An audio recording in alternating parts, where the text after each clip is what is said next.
Halo Sobat Analis, ketemu lagi dengan saya di Analisis Volumetri Smartbook. Kali ini saya akan bahas tentang bab netralisasi. Yuk kita tonton sampai habis videonya. Ada apa aja sih di bab ini? Jangan lupa like, comment, and subscribe. Enjoy the video.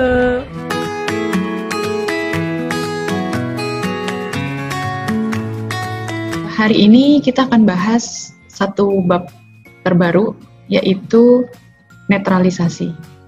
Nah, di dalam netralisasi, nanti kita akan bahas apa saja sih yang kalian wajib ketahui, kemudian seperti apa pemilihan metodenya, dan pendahuluannya atau kompetensi dasar apa sih yang harus kamu kuasai, gitu ya. Nah, jadi di materi ini, kita akan lihat dulu mind map-nya seperti apa. Nah, jadi untuk materi netralisasi ini, mind map yang kita harus kuasai, yang pertama adalah teori asam dan basa. Nah, berarti kamu harus review lagi pembelajaran kamu di kelas 10 mengenai asam dan basa. Tentunya kamu harus ingat lagi pelajaran kimia dasar, gitu ya. Nah, kemudian yang kedua, di sini ada perhitungan. Nah, perhitungan ini meliputi beberapa satuan atau konsentrasi mungkin yang pernah kamu dapatkan juga di pelajaran kimia analisis kelas 10. Nanti kita akan review lagi, gitu ya. Nah, kemudian yang ketiga, di sini ada indikator. Untuk indikator, ini tentunya akan dikhususkan pada metode netralisasi, tapi sebelumnya akan saya berikan gambaran indikator apa saja yang akan kalian dapatkan selama 1 tahun atau belajar volumetri, gitu ya. Nah, yang berikutnya di sini ada pH dan kurva titrasi. Jadi kalau untuk belajar pH nggak asing lagi ya. Kayaknya di kimia dasar juga sudah pernah. Jadi saya nanti tugasnya akan mereview dan mengulang lagi seperti apa sih penerapan pH dalam metode netralisasi ini. Kemudian untuk kurva titrasi, kamu juga pasti akan dapat lebih sering nanti di lab analisis instrumen 1, gitu ya. Yang kelima, di sini ada pembuatan larutan.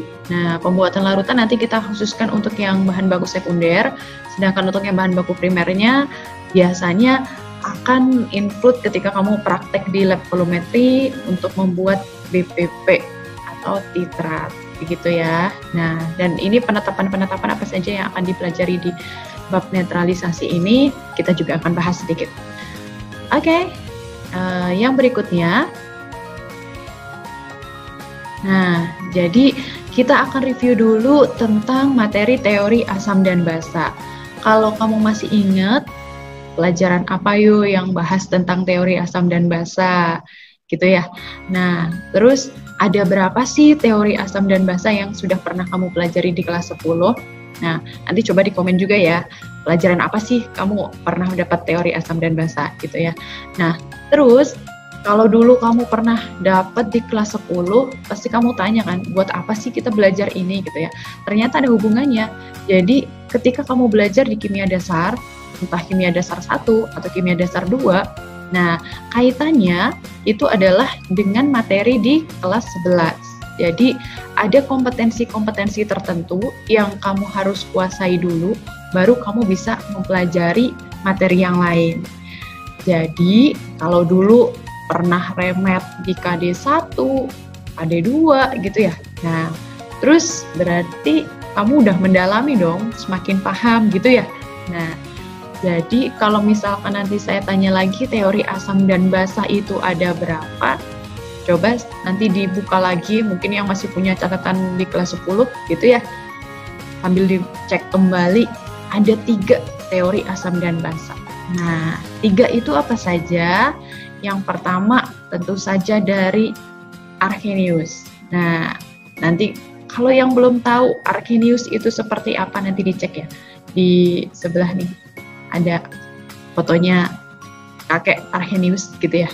Nah, kemudian yang berikutnya ada Bronsted dan Lowry. Seperti apa sih Bronsted dan Lowry? Kalau yang kalian belum tahu, nanti dicek lagi nih fotonya seperti ini ya. Nah, kemudian yang berikutnya, yang ketiga ada Lewis. Gilbert Newton Lewis. Nah, jadi nanti cek juga fotonya seperti apa. Mungkin ada yang mirip kakeknya gitu ya. Oke. Nah, yang ketiga atau 3 metode ini atau teori ini nanti akan saling berhubungan. Siapa sih yang mengeluarkan teori yang paling pertama gitu ya. Dan kemudian kenapa harus disempurnakan dengan yang berikutnya. Kemudian ada teori yang ketiga begitu ya. Nah, kita akan lihat dari teori yang pertama. Yang paling lama yaitu teorinya Arrhenius. Nah, si Arrhenius ini dia mendefinisikan asam sebagai zat yang di dalam air menghasilkan ion H+. Nah, sambil kalian buka di handout-nya, boleh kalian langsung tulis, diisikan di handout ya, karena kan di situ masih kosong. Jadi sambil mereview kembali juga, apa sih basa menurut Arrhenius? Jadi Arrhenius itu mendefinisikan asam dan basa berdasarkan zat yang dihasilkan. Jadi kalau asam itu menghasilkan H+, kalau basa menghasilkan OH-.